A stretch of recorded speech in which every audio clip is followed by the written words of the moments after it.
Hi there, Dr. Kramer again with another video about the Middle Ages. This video surveys defining musical developments and two important composers of the age.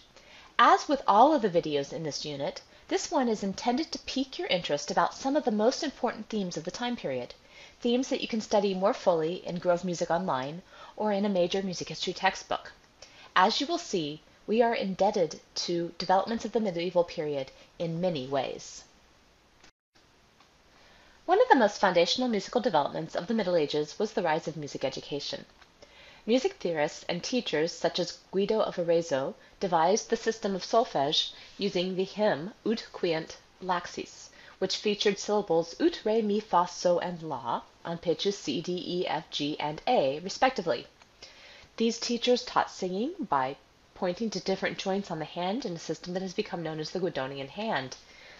They would transpose this hexachord of pitches to be able to sing music with a range greater than a sixth.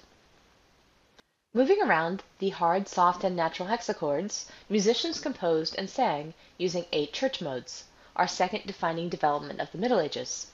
In addition to referring to these modes by number, they named the 4 authentic modes after Greek regions, Dorian, Phrygian, Lydian, and Mixolydian. Each authentic mode had a final and a reciting tone and its corresponding plagal mode. Music notation, our third defining development, emerged for the first time in the Western world around 900. The unheightened neumes from Brittany in what is now northern France were followed about 150 years later by heightened neumes in a manuscript from Limoges. What began as a single reference line developed into a 4-line staff. One can see the lines FACE in the manuscript from Klosterneuburg in Bavaria. Notation allowed chant to be circulated more precisely and widely. It aided the Holy Roman Empire's campaign to unify worship throughout its lands. Around the same time, polyphony emerged and started to be written down. This process of adding musical layers might be thought analogous to the scholastic process of adding layer upon layer of commentary to important texts, such as this chapter from Ecclesiastes. Early polyphony, called organa, was first improvised by doubling parallel perfect consonances such as the fourths, fifths, and octaves. Remember, in the Middle Ages, less perfect consonances, such as thirds and sixths, were considered dissonant. In order to avoid the devil's interval, that is, the tritone, oblique motion might be used. Eventually, contrary motion added variety to sung polyphony. Around the same time as the Cathedral of Notre Dame was being built in Paris, composers there developed 3- and 4-voice organa that we call Notre Dame organum. This organa featured the original chant in a sustained tenor voice. In much of this organa, the organal voices move rapidly against the tenor, creating a florid style. At other moments, the voices move together, creating discant style. Claudulae in discant style would be removed from the worship service and troped to become medieval motets. Later, in the Renaissance, polyphonic motets with sacred Latin words found themselves back in the worship service. Monophonic Gregorian chant relied on the natural rhythms of the words. A fifth defining development of the Middle Ages emerged with the rise of discant style. Notated rhythmic modes were needed to keep the singers together. Note the triple subdivisions, 3 being the perfect number and thus appropriate for church worship. This is a good time to pause the video and use YouTube or another music platform to find a recording of Peritan's Viderunt Omnes and listen to it. Rhythm continued to develop as, in the 14th century, a system of mensuration emerged as part of the Ars Nova.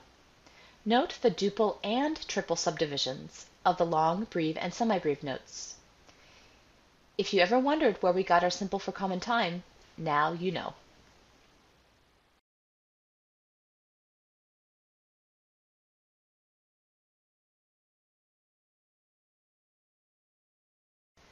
We continue with slides about 2 important composers. Many composers of the medieval period will remain forever anonymous. Hildegard of Bingen is a notable exception. Given by her wealthy family to the church, she became an influential religious leader, artist, poet, scientist, and musician. She would go on to found 3 convents and become an abbess. Her monophonic Ordo Virtutum, written for the nuns she led in the German Rhineland, is one of the first music dramas. Find a copy of it and listen to the more virtuosic and expressive form late medieval monophonic chant could take. Some 1,000 years later, the 14th century's most important composer was Guillaume de Machaut. Machaut traveled through much of the Western world as secretary to John of Bohemia. Then he settled down in his hometown of Reims as a church official. The illustration on the right depicts him collecting his church music, alongside his forme fixe poetry, song, and dance music, into manuscripts. Machaut's most important composition was his Messe de Notre Dame, written to be performed in a side chapel in the Cathedral of Notre Dame at Reims. The composition is important because it is one of the first complete polyphonic settings of the 5 movements from the ordinary of the Mass. Much of its music is in 4-part polyphony, organized by the Ars Nova system of isorhythm, and featuring hollow-sounding open cadences on fifths and octaves. Find a recording and listen to part of Machaut's Mass before proceeding to the videos about music of the Renaissance. There you will hear this medieval style transformed into something quite different.